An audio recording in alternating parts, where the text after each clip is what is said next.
So, meron pong in-upload na video si Miss Andrea Brillantes and shinare niya doon na wala daw siyang pang-amoy simula nung pinanganak siya kasi never siya nakaamoy. And very ironic nga daw kasi naglabas siya ng mga perfume line. May sarili siyang perfume products ngayon na binibenta. So, paano nga ba nangyari ito sa kanya? Panoorin natin yung video. Kung paano or bakit nga ba ako gumawa ng perfume line kung wala nga akong pang-amoy?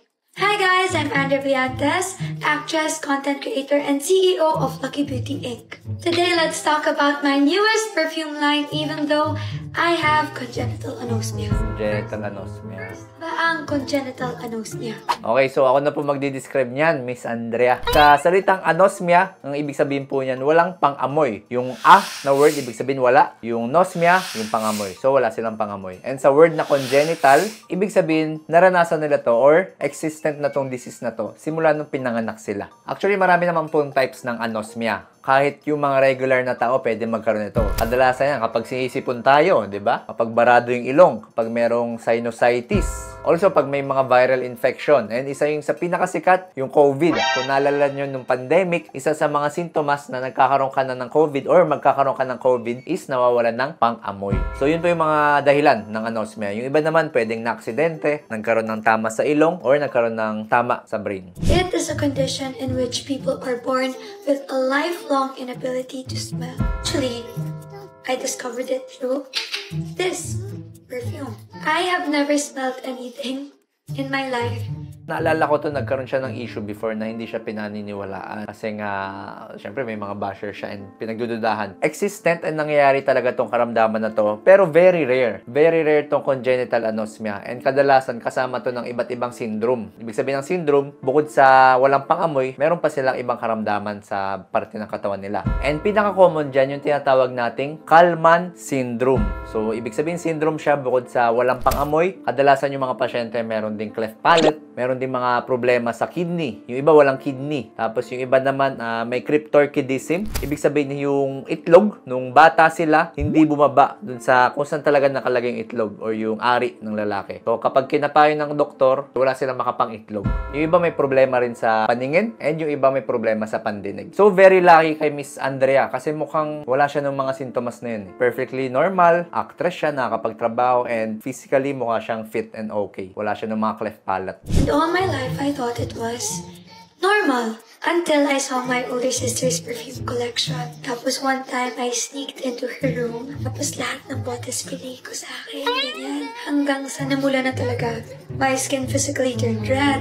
Kasi hindi siya aware do sa scent or sa perfume na nilalagay. So, siguro sumobra yung chemical sa balat niya, nagkaroon ng irritation. So, actually, isa to sa mga complications kapag wala kang pang-amoy. So, very important ang sense of smell. Kasi yan yung naglalayo sa atin sa mga danger. Yan yung nag-a-alert sa atin kung merong nasusunog sa bahay, di ba? Naamoy natin minsan, parang may sunog. Parang may sunog. Check mo nga yung mga plug. Check mo nga yung mga saksakan, baka may umuusok na dyan. Also, ito rin yung naglalayo sa atin sa mga food poisoning. Kasi, syempre, before natin kainin yung ating pagkain, naaamoy muna natin or aamoy muna natin. Ngayon, kapag na-alert yung ilong natin or sense of smell natin na mukhang amoy panis, of course, hindi na natin kakainin. So, nakakaiwas tayo sa mga dangers sa kapaligiran. Actually, isa sa mga pinaka-common na komplikasyon kapag wala kang pangamoy is yung mga accidents niya. Katulad nito, na-aksidente siya, hindi niya namamalayan. Sobrang dami na palang chemicals yung nalalagay sa balat. And yung ibang pasyente naman nagkakaroon ng weight loss, unintentional weight loss, bigla silang gumagaan and nagkakaroon ng malnutrition. Bakit nagkakaroon ng malnutrition? Kasi wala silang gana kumain. Imagine niyo kumakain kayo ng kanin, tapos ulam. Malalasahan mo lang yung alat ng onte, tsaka yung asim ng onte. Pero yung flavor, yung umami, yung masarap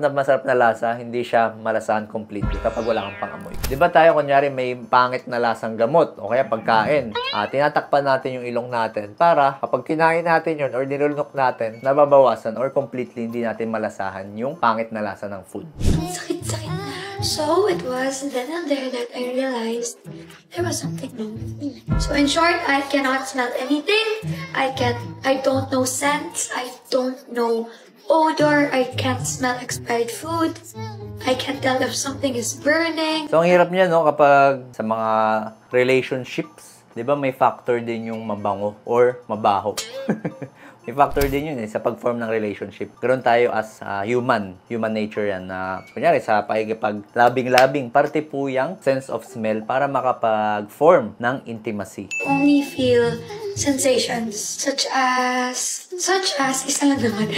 So, sensations parang cooling, menthol, like Vicks, kapag nilagay ko dito, hindi ko na aamoy pagka-menthol niya, nararamdaman ko kapag malamig.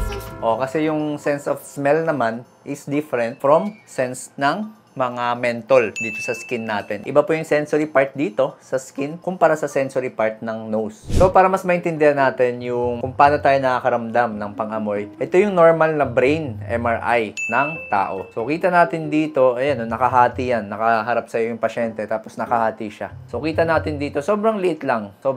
Sana makita nyo. Pero ito yung olfactory bulb. So, yan yung parang pathway ng sense of smell natin papunta sa brain. So, galing sa nose, kapag may naamoy tayong mga chemicals or mga scent, may mga malilit na molecules yan, pupunta po yun sa mga nerves and then mapupunta po yun, matatransmit sa olfactory nerve, olfactory bulb, papuntang brain, and marirecognize ng brain natin na, okay, ito yung amoy ni Mrs. O kaya, ito yung amoy ni Mr. Ito yung amoy ng bulaklak, ng ulam, etc. Actually, nabanggit ko to sa content namin ni Dudut na ginawa ko tong trivia na kung saan kapag may naamoy tayo na something, kunyari, naamoy natin yung amoy or perfume ni X. So, naamoy natin na ganyan. Tapos, hindi ba kayo nagtataka kung bakit kapag naamoy natin yung certain scent na yun or chemical na yun, nagkakaroon ng flashback ng memories. Kaya kapag naalala natin yung mga amoy ni X or yung mga amoy ng mga umuutang sa atin, naalala natin yung mga memories with them. Nangyayari yun kasi kapag na-activate yung sense of smell natin, nadadaanan niya sa brain yung mga long-term memory. So, kunyari, ito yung sense of smell and dito na yung long-term memory sa brain. Ma-activate yun. So, kapag na-activate yun, magto-turn on siya, maalala natin ngayon yung mga nakaraan. Ayan, alam niyo na kung ano yung congenital anosmia. So, meron ako noon, bakit nga ba ako gumawa ng perfume line? So, dahil nga hindi ako nakakaamoy, I became very conscious of my scent, lalo na nung naging teenager ako. Kasi imagine niyo, I'm always surrounded by artistas, I always meet new people, mga fans.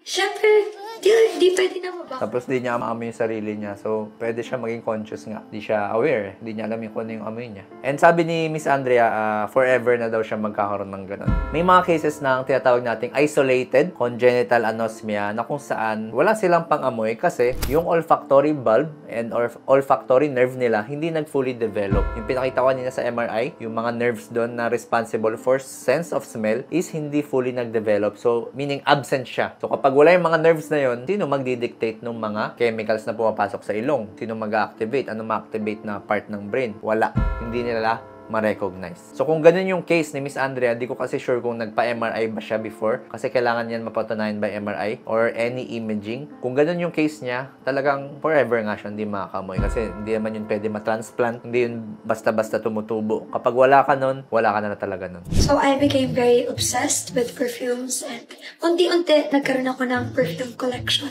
Tapos lagi ako nagre-research ng mga ano ba yung perfume ng mga sikat na artista na to. I think umabot sa point na parang naging luho ko na siya kasi grabe, ang mamahal ng mga pabango ng mga sikat na artista sa Hollywood. So, paano na nga niya naamoy, no? Do you describe na lang sa kanya yung scent? Hindi ko sure. And since I really enjoy perfumes, I have a collection, I have some knowledge about it, and I also have a business, my team and I decided na tara, labas tayo ng perfume. But at first, I was skeptical about it. Siyempre, paano ba ito mag-work? Paano ko mabibenta yung isang bag? Parang nakakaduda yun, no? Yung CEO, yung may-ari ng isang perfume brand is wala siyang pangamoy. Pero sabi naman ni Miss Andrea, may mga team siya siguro na tumutulong sa kanya, of course. Hindi naman siya papabayaan ng team niya. Siguro nga, inaaral na lang yung chemicals, yung description, describe na lang sa kanya kung ano yung pinakamalapit na scent. And may imagine na lang niya.